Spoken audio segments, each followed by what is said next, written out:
ആശങ്ക വേണ്ട, എല്ലാവരെയും സന്തോഷിപ്പിക്കുമെന്ന് പറഞ്ഞു തുടങ്ങിയ ബഡ്ജറ്റ് അവതരണം അവസാന സങ്കടത്തിലായി ആഴ്ത്തിയത് നമ്മുടെ ഇവിടുത്തെ നാട്ടിലെ കുടിയന്മാരെയാണ്.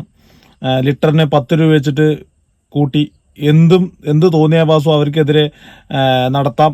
ആരും ചോദിക്കാനില്ല, പറയാനില്ല. കയ്യും കെട്ടി ക്യൂവിൽ മിണ്ടാണ്ട് നിന്നോളും. 10 രൂപയല്ല 20 രൂപയല്ല കൂട്ടിക്കഴിഞ്ഞാലും അവരുടെ ഭാഗത്തുനിന്ന് ചോദിക്കാൻ ആരുമില്ല എന്ന് പറഞ്ഞിട്ട് അവരിൻ്റെ വയറ്റത്തടിച്ച പോലെയാണ് ഇപ്പോൾ ബഡ്ജറ്റ് വന്നിരിക്കുന്നത്.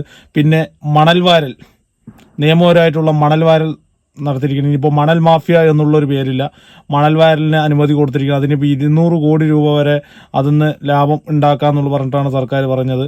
അപ്പോൾ മണൽ മാഫിയ എന്നുള്ളൊരു പേരെടുത്ത് മാറ്റി. പിന്നെ അടുത്തൊരു വയറ്റത്തടി, കറണ്ട് ബില്ല് കൂട്ടാൻ പോകണം.